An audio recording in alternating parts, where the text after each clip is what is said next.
Hello. So I just had a Zoom meeting in my one of my psychology courses on consciousness, and I have two of them.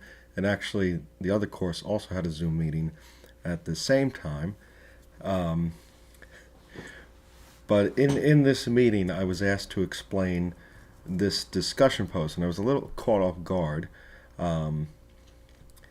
where I was explaining this theory that consciousness is information that's pulled in like a gravitational pull.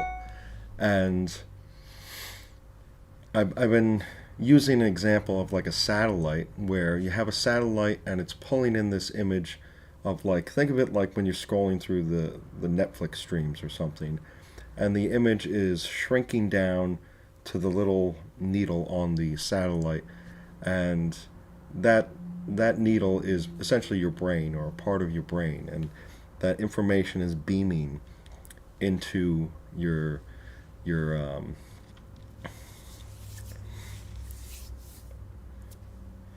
mind of some sort.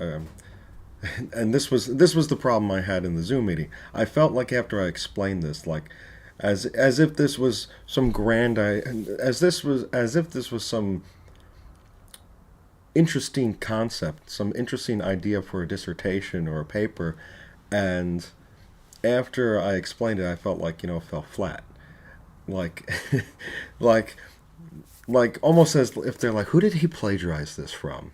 Like, where did he get this idea from? And one of the reasons why I felt that way, I was caught off guard, and my explanation was kind of rushed, and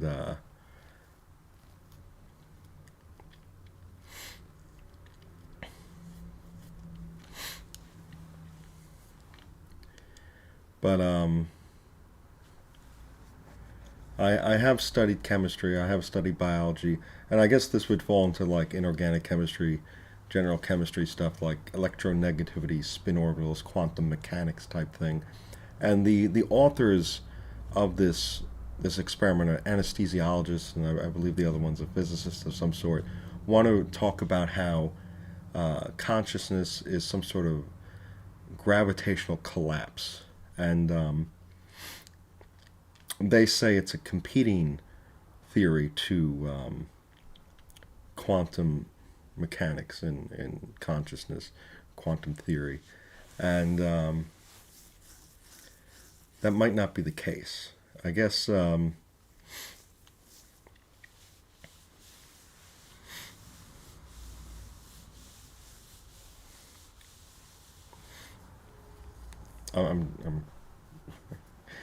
I tend to not try to explain topics that are underdeveloped or where I don't have a lot of empirical data. I mean, this is the issue you tend to run into when you try and explain things that you have little information on, or you have they're in like the preliminary phases, or they're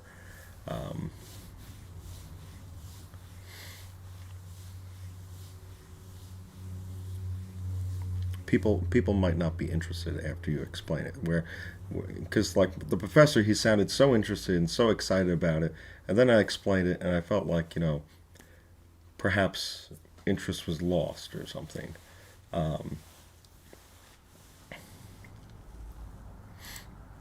So let me see if I can do it with this. So let's say this is your awareness, this is your consciousness here, and then you minimize it and see how that Gini effect, that's being pulled into your either a neuron and being wrapped for compression. I should just give up right now. I should just give up on it.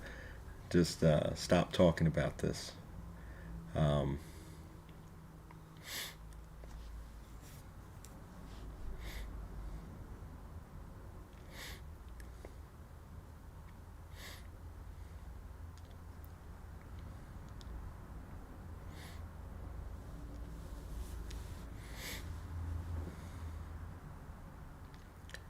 Maybe a better way of thinking of it: think of your entire life. Think of every memory being put on film, on a reel-to-reel film, and we have the ability to pull that reel-to-reel film into our neurons, just like I demonstrated with the Gini effect.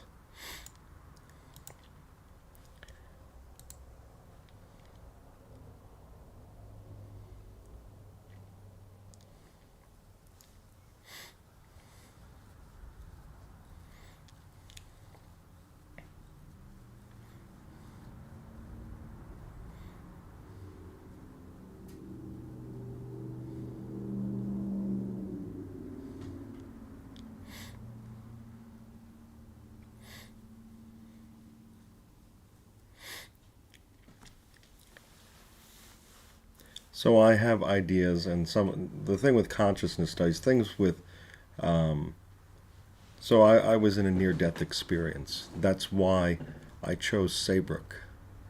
So I was in the application process of applying to an MA in counseling at Northwestern.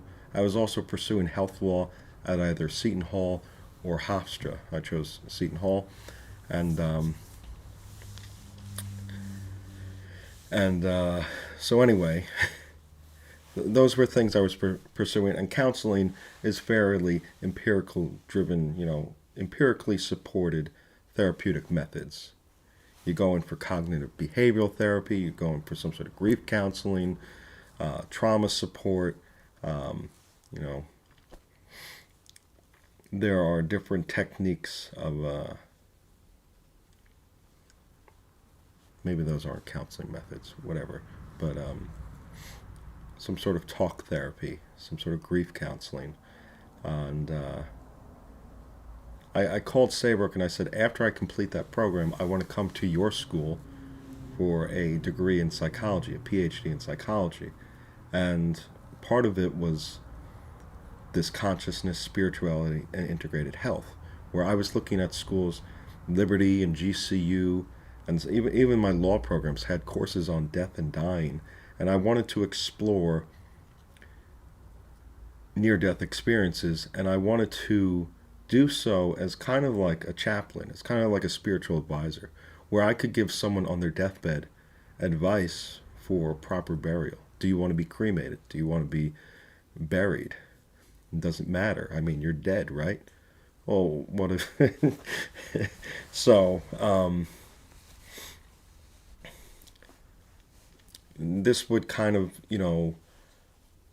be the belief that your consciousness, your awareness exists post-mortem. And so my experience, I was in a coma, and my experience, I felt like I was a snowball struggling to move.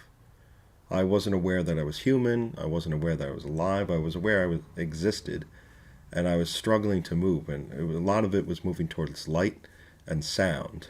And when I woke up from this experience, I felt like, when I was in the state of being a snowball, I felt like, when I reflect on it, that was the changing of the seasons. Like there was a frost, and then there was a thawing, and then there was so the seasons changed. The light was the sun rising and the sun setting. The sounds were most likely the sounds in the room. The respirator and machines keeping me alive.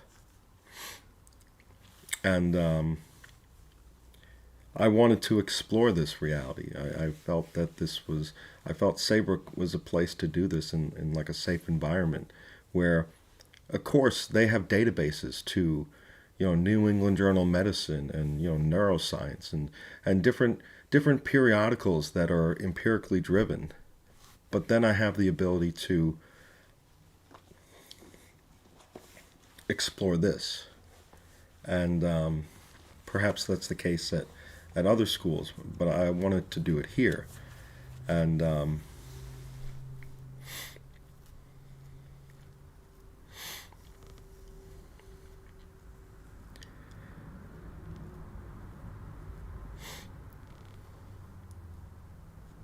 so my mother got me that book, Proof of Heaven, for Christmas. I had it on my Amazon wish list. I haven't gotten around to reading it. I read like the first chapter when he's talking about being on the skydiving team. He's talking about how his coworkers were kind of baffled by the situation. I think he had meningitis or something. He had like some sort of fever, some sort of spinal, the meninges inflamed and stuff, and it put him into a coma. I believe that's what it was. Um, but I heard that this book was kind of discredited, that was debunked, that there is no proof of heaven, that what he experienced is not really um, plausible or feasible. And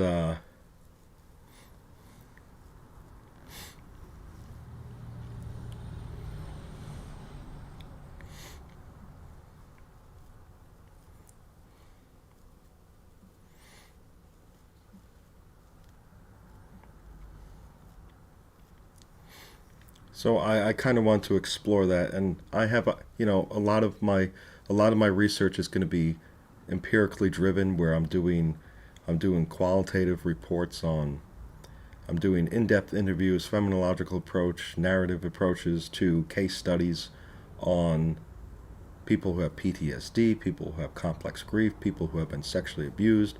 So I'm looking at it from those things, and then I'm thinking analytical psychology. I want to explore the subconscious. I want to explore, you know, different mechanisms. And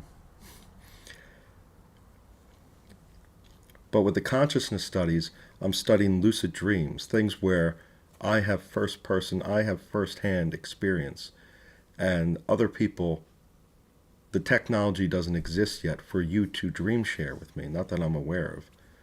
When I go to bed at every night and I wake up and I have a dream, I'm dreaming of playing for the Mets or something, or I'm dreaming of being a race car driver, or I'm dreaming of my dog Shelby. Those are things where you can't put it in your DVD player. You can't load it onto YouTube. You can't experience what I saw, not yet at least.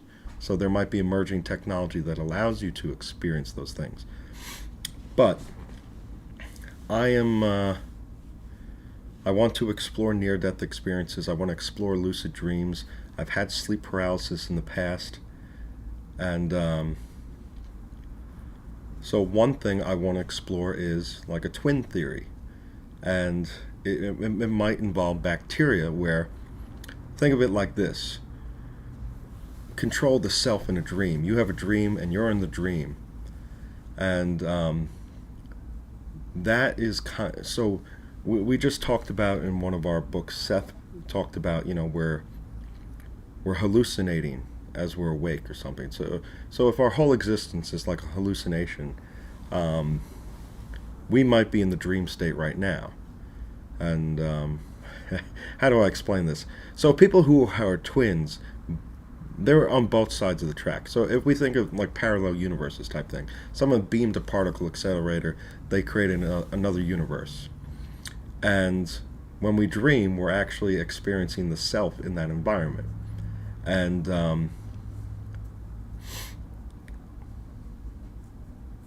I won't go too much in this because I'm not doing a good job of explaining it right now. And it's also very,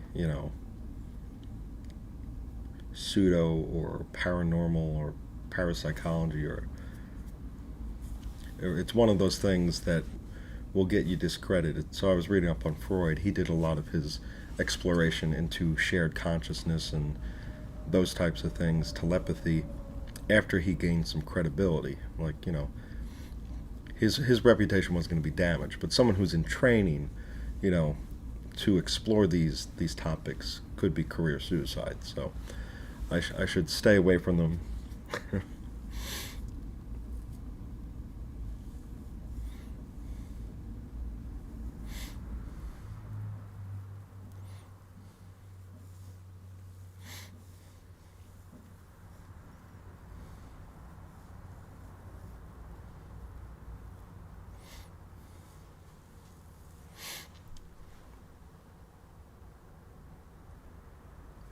Now I gotta finish this paper, and I gotta finish up on the Big Five.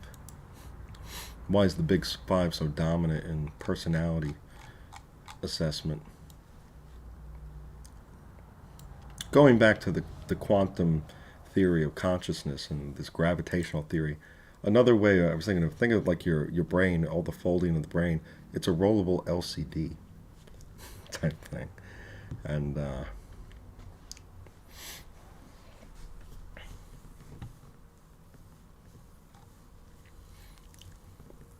where does he get his information from?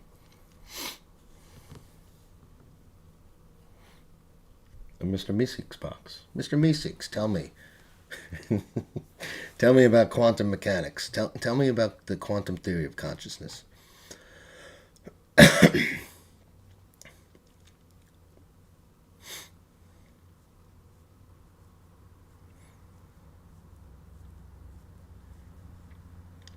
Let me delete this post.